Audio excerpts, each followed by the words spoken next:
आ गई मेरी राजकुमारियों। आज हम एक दूसरे को 10 कहानियाँ सुनाएंगे। कहानियाँ ऐसी जो नीति उपदेश और नैतिक शिक्षा के बारे में समझाएंगी। ये कहानियाँ सबके लिए बहुत काम की हैं। तो चलो फिर शुरू करते हैं पहली कहानी।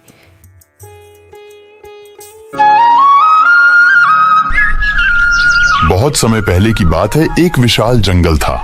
उसमें एक बड़ी सी नदी बहती थी और उस नदी के किनारे पर एक बड़ा सा जामुन का पेड़ था। एक दिन सुबह के वक्त जब सूरज की नरम किरणें पेड़ों से छनकर नदी पर पड़ रही थीं और रंग बिरंगे पक्षी आसमान में उड़ रहे थे, वहीं उस पेड़ पर एक नटखट बंदर बैठा था जो उछल कूद कर रहा था और मीठे जामुन खा रहा था। वह वहीं रहता था। एक दिन एक थका हारा मगरमच्छ नदी के किनारे आया। वह प्यासा और भूखा था और पानी में तैरते हुए किनारे की ओर बढ़ा। बंदर ने उसे देखा और बोला, मित्र, तुम थके हुए लगते हो। ये जामुन खाओ, बहुत मीठे हैं। बंदर ने मगरमच्छ को जामुन दिए और दोनों के बीच एक नई दोस्ती की शुरुआत हुई। मगरमच्छ ने खुशी से जामुन खाए और बंदर का धन्यवाद किया। बंदर उसे हंसते हुए देख रहा था। अब दोनों अच्छे दोस्त बन गए थे। अब हर दिन बंदर और मगरमच्छ नदी के किनारे मिलते थे, बातचीत करते थे और जामुन खाते और दूसरे रसीले फल भी खाते थे। यह दोस्ती धीरे धीरे और मजबूत होती गई।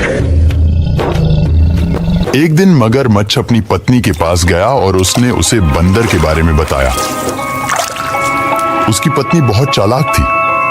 वह बोली, अगर ये फल इतने मीठे हैं तो उसका दिल कितना मीठा होगा। तुम उसका दिल लाकर मुझे दो। लेकिन कैसे? ऐसा करो, उसे अपने घर खाने पर बुलाओ। ऐसे उसे शक नहीं होगा। जैसे ही वो आएगा हम उसे मार कर उसका दिल निकाल लेंगे। मगरमच्छ की पत्नी ने योजना बनाई और मगरमच्छ को अपनी बात मानने के लिए मजबूर किया। कुछ दिन बाद मगरमच्छ वापस बंदर के पास आया और उसने उसे अपने घर चलने का निमंत्रण दिया। मित्र, चलो मेरे घर। मेरी पत्नी तुमसे मिलना चाहती है।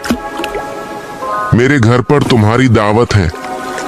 बंदर खुशी से मगरमच्छ की पीठ पर बैठ गया और वे दोनों नदी के पार जाने लगे। वे बातें करते हुए जा रहे थे। जैसे ही वे नदी के बीच में पहुंचे, मगरमच्छ ने बातों बातों में अपनी सच्चाई बताई। मुझे तुम्हारा दिल चाहिए बंदर। मेरी पत्नी ने कहा है कि मुझे तुम्हारा दिल लाना है। यह सुनकर बंदर डर गया। उसने तुरंत एक उपाय सोचा और मगरमच्छ को कहा, ओह, तुमने पहले क्यों नहीं बताया? मेरा दिल तो मैं पेड़ पर ही छोड़ आया हूँ। बंदर ने समझदारी से जवाब दिया और मगरमच्छ थोड़ा चौंका। फिर मगरमच्छ ने मजबूरी में दिशा बदली और नदी के किनारे लौटने लगा। जैसे ही मगरमच्छ किनारे के पास पहुंचा, बंदर ने फुर्ती से अपनी छलांग लगाई और पेड़ पर वापस चढ़ गया। वह जोर से हंसने लगा। मूर्ख मगरमच्छ, क्या किसी का दिल शरीर के बाहर होता है? तुम्हारे जैसे धोखेबाज दोस्त से बचने का यही एक तरीका था। अब जाओ, दोबारा यहाँ कभी मत आना। आज से अपनी दोस्ती खत्म। मगरमच्छ वहां से चला गया और फिर कभी नहीं आया। जंगल के पेड़ पर बैठा बंदर अपनी बुद्धिमानी पर खुश था और इस कहानी से हमें यह सीखने को मिलता है, बुद्धिमानी और समझदारी से बड़ी कोई ताकत नहीं होती। ये थी पहली कहानी। अब अगली कहानी मैं सुनाऊंगी। अब बारी है दूसरी कहानी की। एक बार की बात है। एक छोटे से गांव में 2 बिल्लियां रहती थीं। दोनों बहुत चतुर और चालाक थीं, लेकिन उनमें एक कमी थी। उन्हें हर बात पर आपस में झगड़ना अच्छा लगता था। वे गांव की गलियों में हर जगह लड़ती रहती।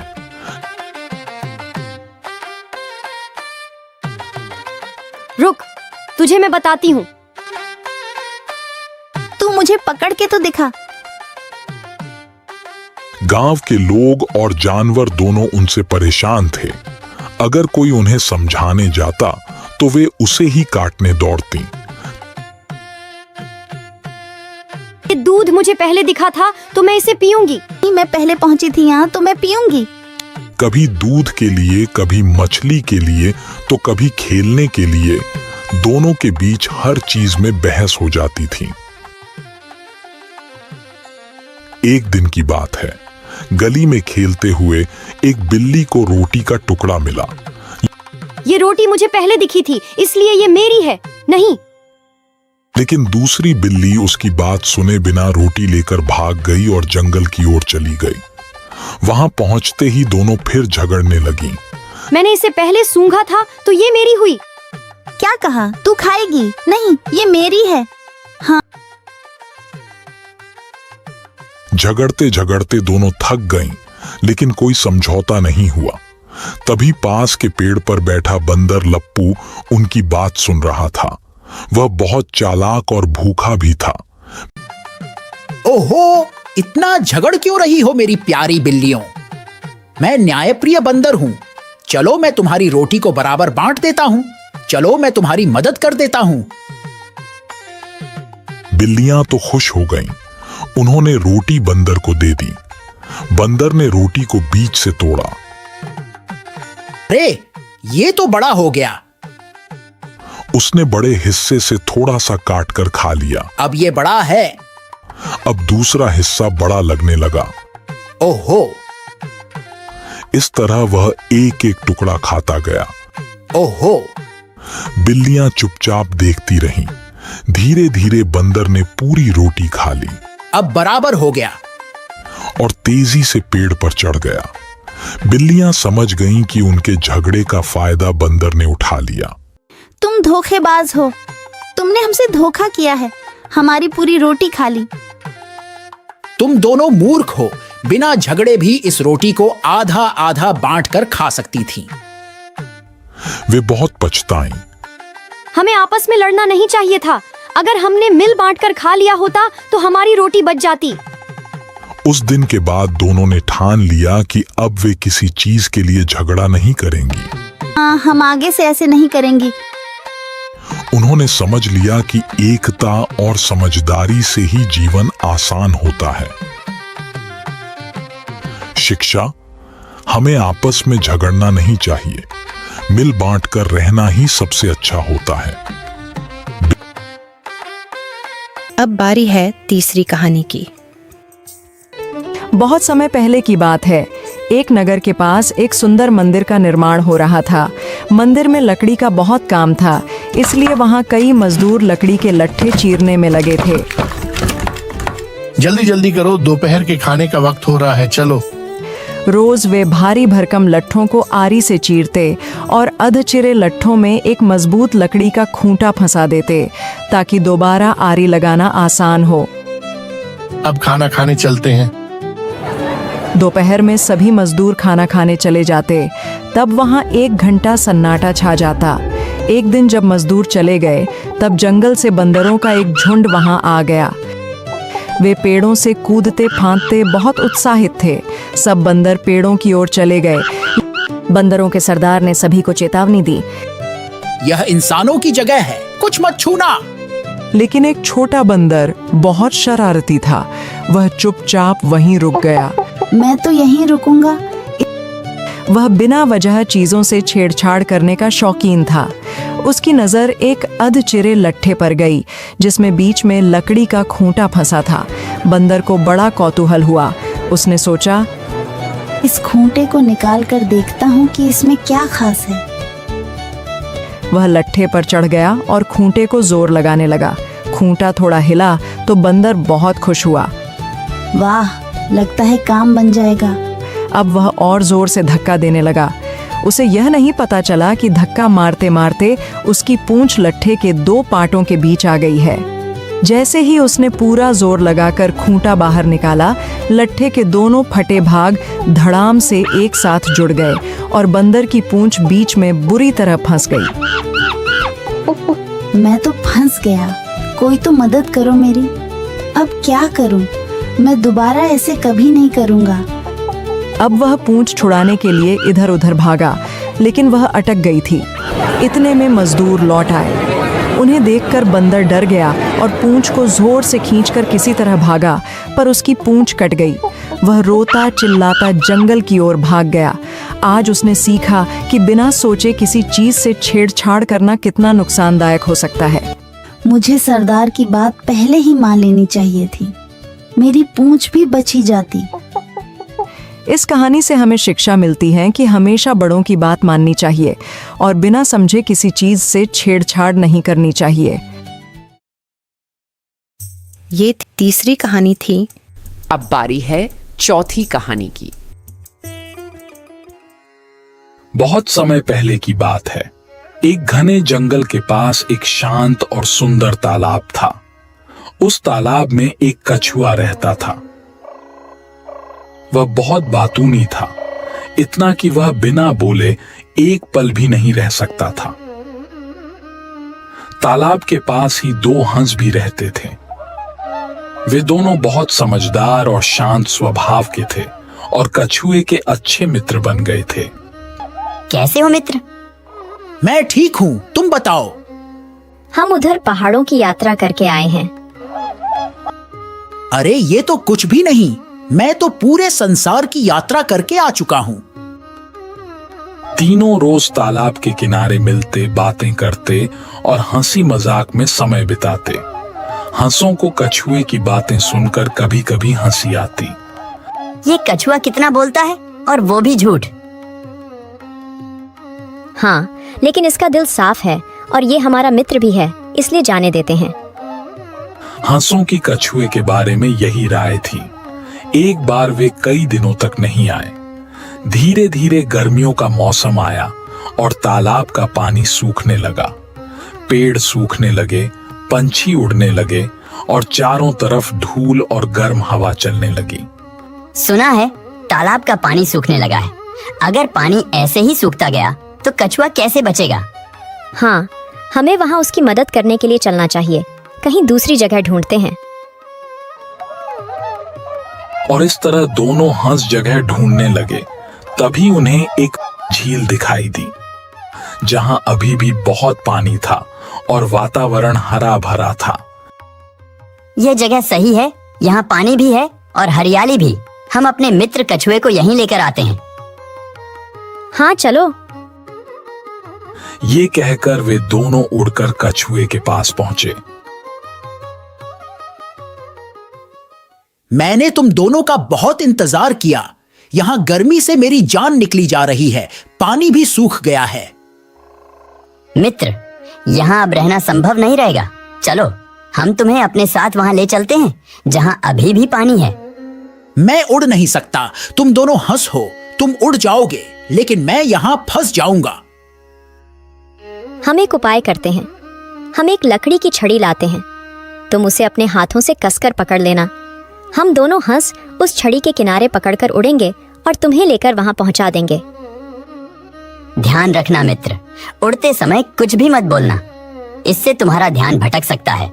अगर तुमने बोलते हुए गलती से अपने हाथ खोले तो तुम गिर जाओगे। बिल्कुल नहीं, मैं बिल्कुल नहीं बोलूंगा, ना ही हाथ खोलूंगा। आखिर मुझे भी तो अपनी जान प्यारी है ना। दोनों हंस कहीं से एक लकड़ी उठाकर ले आए। ये लो, इसे जोर से अपने हाथों से पकड़ लो, और याद रहे बोलना नहीं है, ना ही हाथ खोलने हैं। बोलते हुए तुम उत्तेजित हो जाते हो और तुम अपने हाथ इस्तेमाल करने लग जाते हो।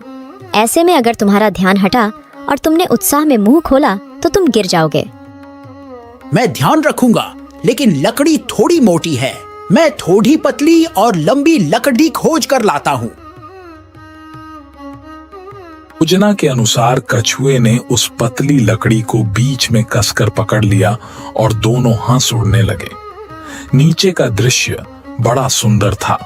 पहाड़, जंगल, नदी सब छोटे लग रहे थे। उड़ते उड़ते वे एक गांव के ऊपर पहुंचे। गांव के कुछ लोग आकाश में उड़ते इस विचित्र दृश्य को देखकर चकित रह गए। वे हंसने लगे। कछुआ यह सुनकर चिढ़ गया। शोर सुनकर उसे गुस्सा आने लगा। उसका स्वभाव ही ऐसा था, चुप नहीं रह सकता था। उसने सोचा, मैं इन लोगों को जवाब दूंगा। और जैसे ही उसने मुंह खोला वह नीचे गिर गया। वह सीधा नीचे गिरा और जोर से जमीन पर आ गिरा। कछुआ जमीन पर गिरते ही मर गया। हंस दुखी हो गए। वे नीचे उतरे और अपने मित्र के पास आए। हमने पहले ही कहा था, बोलना मत। इस कहानी से हमें शिक्षा मिलती है, समय पर चुप रहना भी बुद्धिमानी है। जरूरत से ज्यादा बोलना कभी कभी भारी पड़ सकता है। बातूनी स्वभाव मनुष्य को संकट में डाल सकता है। हमें यह सीख लेनी चाहिए कि कब बोलना है और कब चुप रहना ज्यादा लाभदायक। ये थी चौथी कहानी की। अब बारी है पांचवी कहानी की।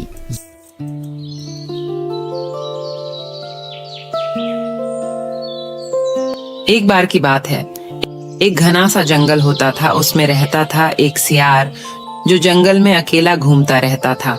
वह बहुत चालाक था लेकिन थोड़ा डरपोक भी था। एक दिन वह बहुत भूखा था और खाने की तलाश में इधर उधर भटक रहा था। हाय, भूख से जान निकल गई। कुछ भी खाने को नहीं मिला अभी तक। आगे देखता हूँ, शायद कुछ मिल जाए। अरे चलते चलते वह एक वीरान मैदान में पहुंच गया। तभी उसे एक अजीब सी आवाज सुनाई दी, ढम ढम ढम ढम। बाप रे, ये कैसी डरावनी आवाज है। जरूर कोई भयानक राक्षस होगा। चुपके चुपके पता लगाता हूँ। वह धीरे धीरे छिपते छिपते उस आवाज की ओर बढ़ा। डर के मारे उसके पैर कांप रहे थे, मगर भूख ने उसे हिम्मत दी। कुछ दूर जाकर उसने देखा कि एक बड़ा सा सूखा ढोल जमीन पर पड़ा है। हवा चल रही थी और पेड़ की एक टहनी ढोल पर लग रही थी। उसी से ढमढम की आवाज आ रही थी। अब उसका डर चला गया और वह हंस पड़ा। ओह, ये तो बस एक ढोल है। मैं तो बिना बात के डर गया। चलो इस ढोल को फाड़कर देखता हूँ, शायद इसके अंदर कुछ खाने को मिल जाए। उसने अपने नुकीले दांतों से ढोल को काटा, लेकिन अंदर कुछ नहीं था। ढोल तो खाली था। अब वह सीधा जंगल की ओर लौट गया और इस बार अपने कान और आंख दोनों खुले रखे।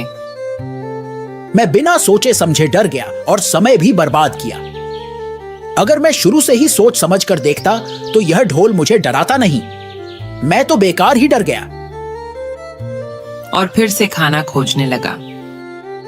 थोड़ी ही देर में उसे एक खरगोश मिल गया जो झाड़ियों में बैठा था। वाह, वो रहा मेरा खाना, इसे पकड़ता हूँ। वह झपट्टा मारकर खरगोश को पकड़ लाया और पेट भर खाना खाया। अच्छा हुआ जो आखिर में मैंने अपनी मेहनत खाना ढूंढने में लगाई, नहीं तो ढोल के डर ने तो समय ही बर्बाद कर दिया था। इस कहानी से हमें शिक्षा मिलती है कि हमें कभी भी बिना देखे सोचे डरना ठीक नहीं। हमें हर चीज को समझदारी से देखना और परखना चाहिए। डर के बजाय सूझबूझ से काम लेना ज्यादा अच्छा होता है। अब अगली कहानी मैं सुनाऊंगी। अब बारी है छठी कहानी की।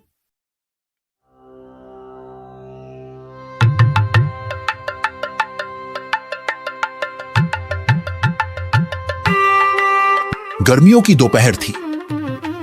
जंगल में एक चालाक लोमड़ी बहुत देर से घूम रही थी। वह भूख से बेहाल थी। वह कुछ खाने की तलाश में इधर उधर घूम रही थी, लेकिन कहीं कुछ नहीं मिला। मेरी तो भूख से जान निकली जा रही, मानो पेट में चूहे कूद रहे हों। क्या करूं, कहां जाऊं? वहां जाती हूं, एक बगीचा नजर आ रहा है। शायद वहां कुछ खाने को मिल जाए। चलते चलते वह एक बाग के पास पहुंची। बाग की दीवार के पार एक अंगूर की बेल लहराती हुई नजर आई। बेल पर अंगूरों के बड़े बड़े गुच्छे लटक रहे थे, ताजे, रसीले और गहरे बैंगनी रंग के। लोमड़ी की आंखें चमक उठी। उसका मुंह पानी से भर गया। उसने सोचा, वाह, कितने रसीले अंगूर लग रहे हैं। अगर मैं इन अंगूरों तक पहुंच जाऊं तो मेरी भूख मिट सकती है। वह दीवार के पास पहुंची और उछलकर अंगूरों तक पहुंचने की कोशिश करने लगी। पहली छलांग में वह नाकाम रही। उसने फिर जोर से उछाल मारी, लेकिन अंगूर अब भी उससे दूर थे। अरे बाप रे, ये अंगूर की बेल तो बहुत ऊंची है। फिर से कोशिश करती हूँ। लोमड़ी ने कई बार कोशिश की, कभी दौड़कर, कभी कूदकर, कभी पीछे हटकर तेज दौड़ लगाकर, लेकिन हर बार वह अंगूरों से कुछ इंच दूर रह जाती।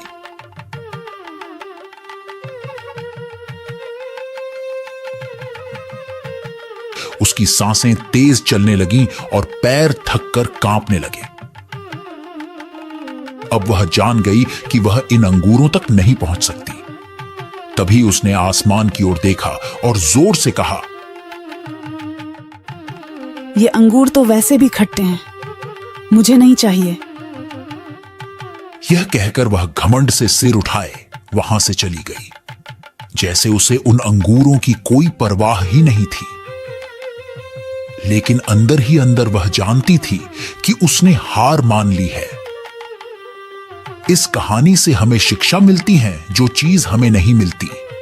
हम अक्सर उसे बुरा कहकर दिल को बहलाते हैं, लेकिन सच तो यह है कि मेहनत या सब्र की जगह बहाने बनाना आसान होता है। ये थी छठी कहानी। अब बारी है 7वीं कहानी की। एक बार की बात है, एक भूखा कुत्ता बहुत देर से खाने की तलाश में भटक रहा था। वह गांव की गलियों से होते हुए एक बस्ती के बाहर पहुंच गया, लेकिन वहां भी उसे कुछ खाने को नहीं मिला। हर जगह देख लिया, खाने को कुछ नहीं मिला। लगता है भूख से मेरी जान ही चली जाएगी। वहां देखता हूं, शायद कुछ मिल ही जाए। थका हारा वह एक कसाई की दुकान के पास पहुंचा। तभी उसकी नजर एक हड्डी पर पड़ी जो जमीन पर गिरी हुई थी। लगता है मेरे खाने का इंतजाम हो गया। कुत्ता झट से दौड़ पड़ा और उस हड्डी को मुंह में दबाकर ले भागा। वह बहुत खुश था, सोचने लगा, अब मुझे कोई चिंता नहीं है। इस हड्डी को मैं अकेले बैठकर चबाऊंगा, कोई नहीं छीनेगा। और वह एक शांत और सुनसान जगह की तलाश में चल पड़ा। चलते चलते वह एक नदी के किनारे पहुंचा।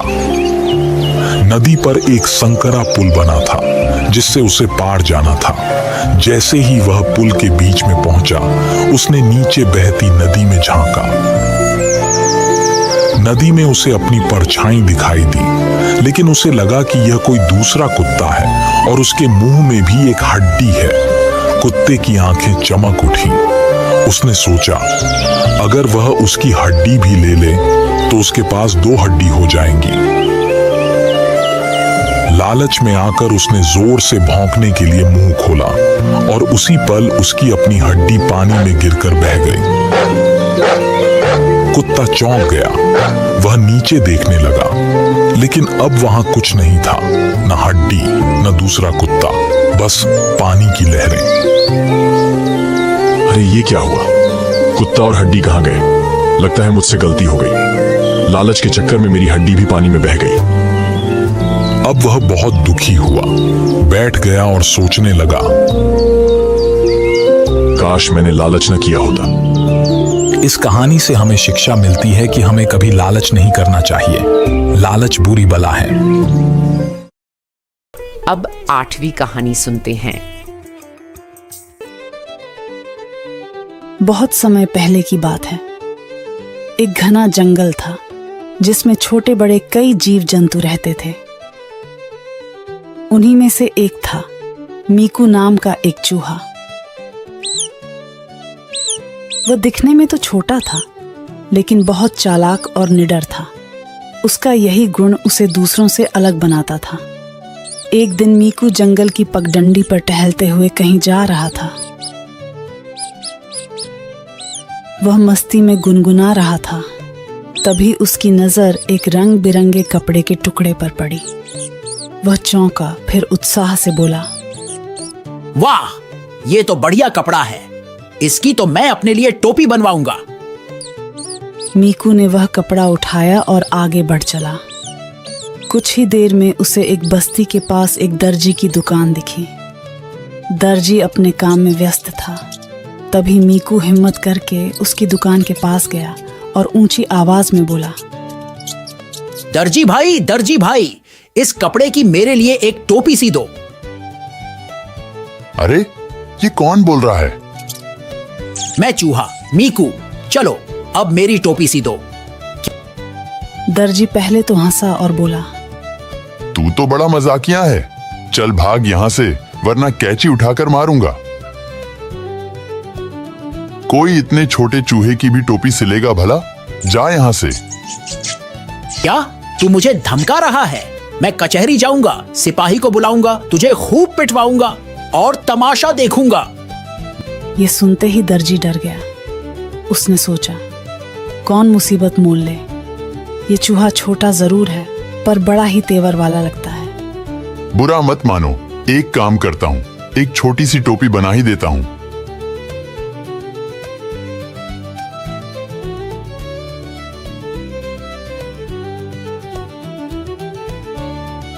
ये लो, ये रही तुम्हारी छोटी सी सुंदर टोपी।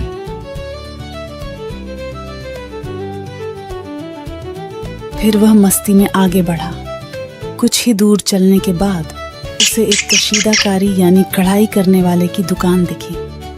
टोपी तो थी पर उसमें कढ़ाई नहीं थी। वह सीधा कशीदाकार कढ़ाई करने वाले के पास पहुंचा और बोला, भाई जरा मेरी टोपी पर थोड़ा सुंदर सा फूल काट दो। कढ़ाई करने वाले ने ऊपर से नीचे तक चूहे को देखा और फिर मुंह बनाते हुए बोला, चल भाग, यहाँ किसे फुर्सत है तेरी टोपी पर कढ़ाई करने की? समय मत बर्बाद कर मेरा। अब मीकू को गुस्सा आ गया। वह फिर वही संवाद दोहराने लगा। क्या तू भी मुझे भगा रहा है? सुन, मैं कचहरी जाऊंगा, सिपाही को बुलाऊंगा, तुझे खूब पिटवाऊंगा और तमाशा देखूंगा। वो कढ़ाई करने वाला भी घबरा गया। उसे लगा कि अगर ये चूहा कचहरी पहुंच गया तो कहीं उसे शर्मिंदगी न उठानी पड़े। तुरंत उसने चूहे से टोपी ली और उस पर सुंदर सी कढ़ाई कर दी। चूहा उसे पहनकर खुश हो गया।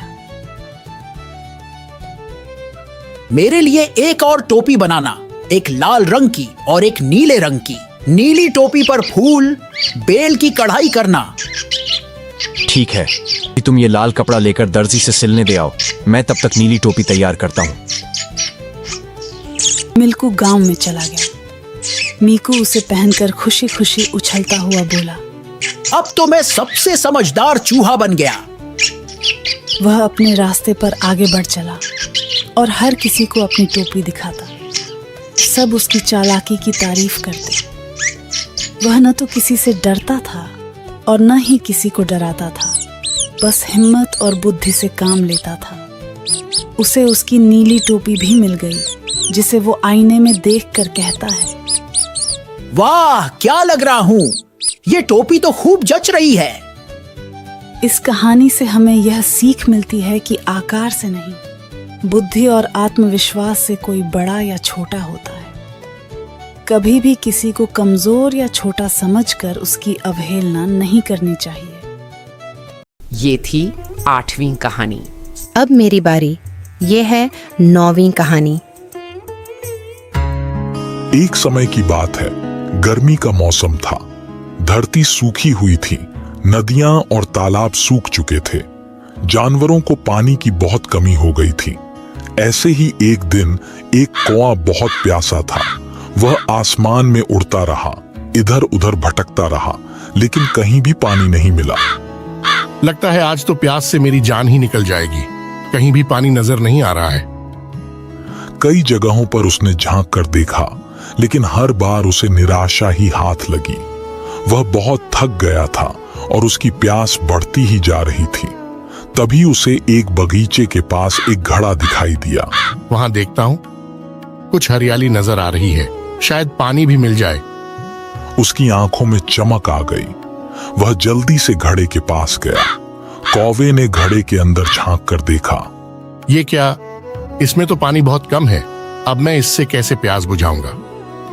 घड़े में थोड़ा सा पानी था, लेकिन पानी इतना नीचे था कि उसकी चोंच वहां तक नहीं पहुंच पा रही थी। वह परेशान हो गया, पर हार नहीं मानी। क्या करूं? कैसे पानी पीऊं? कुछ देर सोचने के बाद उसे एक उपाय सूझा। ऐसा करता हूं, मटके के पास ये जो कंकर हैं, इन कंकरों को उठाकर मटके में डालता हूं, शायद काम बन जाए। वह उड़कर पास ही से छोटे छोटे कंकड़ लाने लगा और उन्हें एक एक करके घड़े में डालने लगा। जैसे जैसे वह कंकड़ डालता गया, पानी ऊपर आने लगा। वाह, पानी ऊपर आ रहा है। मैं बहुत सारा पानी पी सकता हूं। आखिरकार पानी इतना ऊपर आ गया कि कौआ आसानी से अपनी चोंच से पानी पी सका। उसने जी भर के पानी पिया और उड़कर खुशी खुशी चला गया। इस कहानी से हमें शिक्षा मिलती है, अगर हम बुद्धि से काम लें तो कोई भी कठिनाई बड़ी नहीं होती। ये थी 9वीं कहानी। अब बारी है 10वीं कहानी की। एक बार की बात है, जंगल में रहता था एक भूखा थका हारा सियार। दिन भर भटक रहा था, पर उसे खाने का एक भी दाना नहीं मिला। अरे राम, आज तो कुछ मिला ही नहीं। लगता है आज भूखा ही सोना पड़ेगा। भटकते भटकते वो जंगल के बाहर निकल आया। तभी उसकी नजर पड़ी गांव की तरफ। उसने सोचा शायद गांव में कुछ जूठन ही मिल जाए। लेकिन जैसे ही सियार गांव में पहुंचा, कुत्तों की टोली उसके पीछे पड़ गई। भागते भागते वो गिर पड़ा एक बड़ी सी बाल्टी में, और जब निकला तब उसका रंग नीला हो चुका था, पूरा का पूरा नीला। फिर शाम को वो जंगल लौट आया। हाय राम, अब तो जान ही गई। अरे ये क्या हो गया मुझसे? अब तो मुझे मेरी माँ भी ना पहचाने। शेर, बाघ, हाथी सब उसे देखकर चौंक गए। ये कौन है? ऐसा रंग तो मैंने कभी देखा ही नहीं। मैं ईश्वर का दूत हूँ, तुम्हारा नया राजा। भगवान ने मुझे भेजा है जंगल का शासन करने के लिए। सभी जानवर झुक गए उसके सामने। नीले सियार की जय जयकार होने लगी। वह अब ठाट बाट से रहने लगा। उसे इतना ऐशो आराम मिला कि अब उसकी हर दिन दावतें होने लगी। पर एक रात कुछ सियार हुआ हुआ कर रहे थे और सियार खुद को रोक न सका।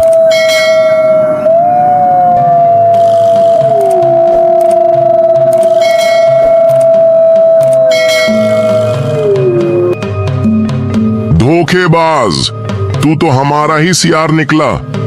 चलो सब मिलकर इसे सबक सिखाते हैं। और फिर नीले सियार को जान बचाकर भागना पड़ा। वो वापस बन गया वही भूखा, डरपोक और अब पछताया हुआ सियार। काश मैंने झूठ का सहारा न लिया होता। इस कहानी से हमें शिक्षा मिलती है कि हमें झूठ का सहारा नहीं लेना चाहिए। ये थी 10वीं कहानी। तो ये कहानियाँ कैसी लगी कमेंट बॉक्स में ज़रूर बताएं। और ऐसी और कहानियाँ सुनने के लिए चैनल को लाइक, सब्सक्राइब और शेयर करना ना भूलें।